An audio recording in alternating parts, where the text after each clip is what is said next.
राजेंद्र भाऊ या ठिकाणी पश्चाताप करत होते. बघा हे असं होतच.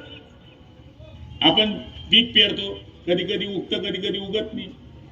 काय काय उगलं तर भड निघतं. त्याला काय करसान तुम्ही? मोठा प्रॉब्लेम आहे तो. मुक्ताईनगरमध्ये कोणाची लढाई होती हो? भाजप आणि शिवसेनेची. तुमचे नेते कोणत्या पक्षाचे हो? मग तिकडे कस काय त्यांचा कार्यक्रम चालला असा?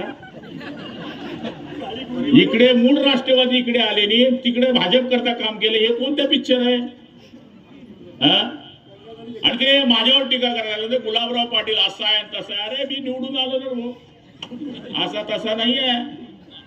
तुम्ही आम्हाला त्रास दिला, तुम्ही आम्हाला जेलमध्ये टाकलं, तुम्ही चंद्रकांत पाटलांना त्रास दिला, तुम्ही सगळ्या लोकांना त्रास दिला, म्हणून तुम्हाला हे भोगावं लागते.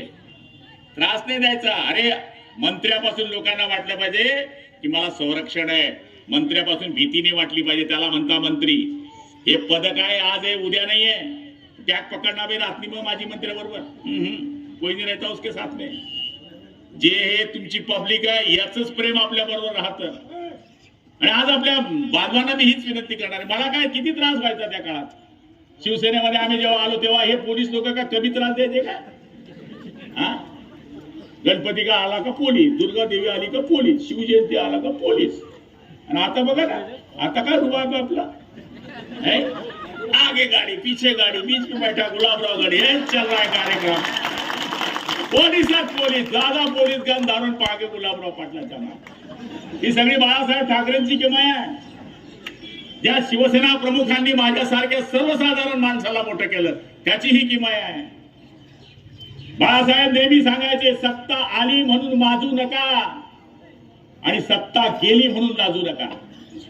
सत्ता आल्यावर माणसांमध्ये फरक पडतो, बोलण्यात फरक पडतो, वागण्यात फरक पडतो. उलट सत्ता आल्यानंतर वडासारखं राहा. वडाचं झाड जेवढं मोठं होतं तेवढं पारंबी जमिनीला असते. जो माणूस जमिनीवर चालतो, वाकून चालतो, त्याला जमिनीवरची वस्तू उचलता येते. जो ताट चालतो तो खड्ड्यात जातो. असा माझा स्वतःचा कयास आहे. त्यामुळे सरळ चाला, नम्रतेने चाला. आपला न्याय देता इथं समोर बसलाय. राजाच्या पोटी आता राजा जन्माला येत नाही. डॉक्टर बाबासाहेब आंबेडकरांनी भिल्लाला सुद्धा एक मत द्यायचा अधिकार दिलाय आणि टाटा बिर्लाला आणि अंबानीला सुद्धा एक मत द्यायचा अधिकार दिलाय. हेमा मालिनीला एक मत द्यायचा अधिकार दिलाय. समाधान महाराज तुमच्या बायकोला सुद्धा एक मत द्यायचा. त्यामुळे मतदानाच्या दिवशी तुमची बायको हेमा मालिनी आहे. विरोधाचा भाग सोडा, पण मतांचा जो परिणाम आहे, एक मत देण्याचा अधिकार टाटा बिर्लाला आहे, एक मत द्यायचा अधिकार हा अंबानीला आहे, एक मत देण्याचा अधिकार नटनट्यांना सुद्धा आहे, आणि एक मत द्यायचा अधिकार आपल्यासारख्या झोपडीमध्ये राहणाऱ्या माणसाला आहे. म्हणून राजाच्या पोटी आता राजा जन्माला येत नाही. राजा आता मतपेटीतून जन्माला येतोय. डॉक्टर बाबासाहेब आंबेडकरांनी आपल्याला इथे घडवून दाखवलेलं आहे. त्यामुळे मी आपल्या सगळ्यांना विनंती करतोय, वरणगाव वासियांना विनंती करतोय की या शहराकरता जे जे माझ्याकडनं करता येईल ते करण्याचा प्रयत्न करेल. आणि नुसतं बोलून जाणार नाही. महाजन 2 महिन्यामध्ये तुम्ही मला भूमिपूजनाला बोलवाल एवढी खात्री मी आपल्याला या ठिकाणी देतो. मला काय घेण्याचं नाही कोण कोणत्या पक्षाचा निवडून आलाय, काय करायचं. हमको वरणगाव देखने का भाई. मेरा नगर पालिका में नगराध्यक्ष चुन के हम गिर गए नगराध्यक्ष पद के लिए. नगर से हमारे ज्यादा आ गए. वो बेचारे भाई हमको मिलने आ गए जो चुन के आई थी. हमने उनका स्वागत किया. उन्हें बोला हमको भाई अपना विषय खत्म, आपका काम बोलो, हमारा काम बोलो, हम काम करते. भाई काम करणार तर लोक मत देणार, नाही तर 6 महिन्यानंतर हेच लोक तुम्हाला म्हणणार समाधान महाजन तुम गड्ढे में जाओ हम गड्ढे के ऊपर आहे. हे पब्लिक आहे भाई. मी एक वेळेस पडलोय ना, एक वेळेस पडलोय मी 2000 मतांनी आमदारकी. पडलेल्याचं भी मला माहिती आहे. नजर नजर में रहना भी कमाल होता है, नफस नफस में बिखरना भी कमाल होता है, बुलंदियों पे पहुंचना कोई कमाल नहीं, बुलंदियों पे ठहरना कमाल होता है. त्यामुळं ह्या ज्या गोष्टी आहे, उंच पदावर जेवढं आपण जातो ते जाणं सोपं आहे, पण त्याच्यावर कंटिन्यू थांबणं महा मुश्किल आहे. डोक्यावर बर्फ ठेवा, तोंडावर साखर ठेवा, पायमध्ये चक्कर ठेवा, जुना पुराणा लोखंड खाली बाटली जे येईल आपल्याकडं जे गरीब माणूस येईल, जुना माणूस येईल, नवा माणूस येईल, कोणी येईल, काम करा असं म्हणू नका. आता तू मत दिलं नाही, अरे नाही दिलं तर सुधारवा, त्याला पॉलिश करा त्याची, तो आपला कसा होईल याचा विचार करा. आणि मला खात्री आहे आता तुम्हाला चौधरींची साथ मिळाली आहे. एवढे 5-6 शिलेदार तुमच्या बरोबर आहे, तुम्ही जिल्हा प्रमुख आहे, शिंदे साहेबांचा तुम्हाला मोठा सपोर्ट आहे, चंदू भायांची इथून आपल्याला मदत आहे, आणि मी तर आहेच. मी जरा लांब जरी असलो तरी आता नवीन रोड झाल्यामुळे 35 मिनिटात मी जातो माणूस. विनोद भाऊ 35 ते 40 मिनिटात पोहोचतो मी इथे आता.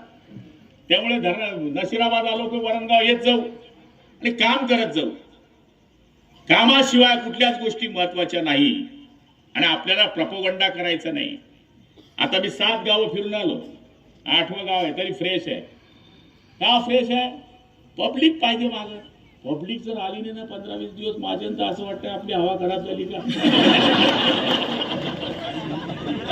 हो, मी प्रचार करायचो ना, रात्री झोपायचो, बायको सकाळी उठवायचं. लक्ष ठेवा,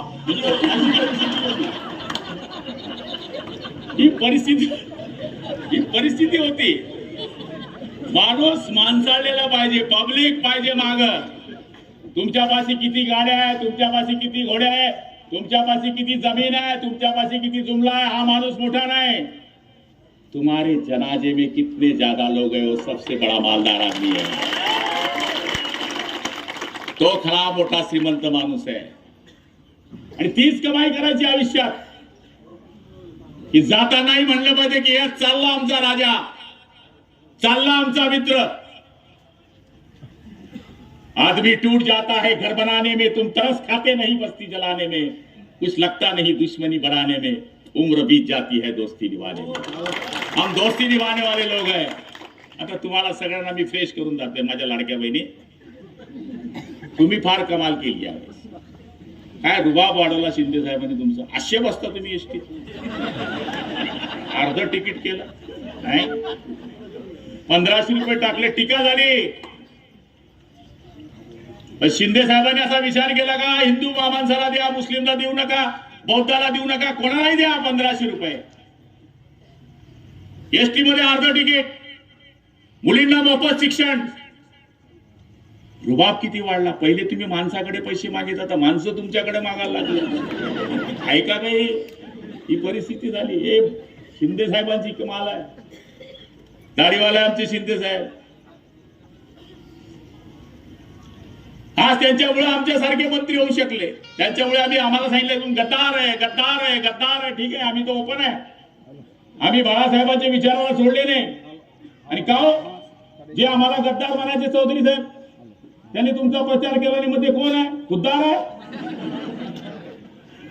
हे सोपं नाही आहे, हे मतलबी राजकारण आहे.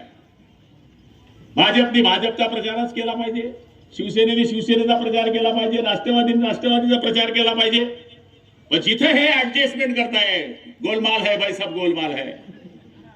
आणि हे वरणगाव शुद्ध मतदार आहे. काय निकाल दिला यार तुम्ही, आय शपथ, कठिन निकाल. आधे इधर जाओ, आधे उधर जाओ, बाकी मेरे साथ और पीछे कोई नहीं भाई साहब. काय परिस्थिती आहे. मी तो पहिली नगर महाराष्ट्रातली पाहिली, पण तरी सुद्धा त्याच्यातून आपण मार्ग काढून विकास केला पाहिजे. आणि मला खात्री आहे आपण 100% त्या पद्धतीने विकास करण्याचा प्रयत्न करू. वेळ झालाय, 10चं पथ्य पाळलं पाहिजे.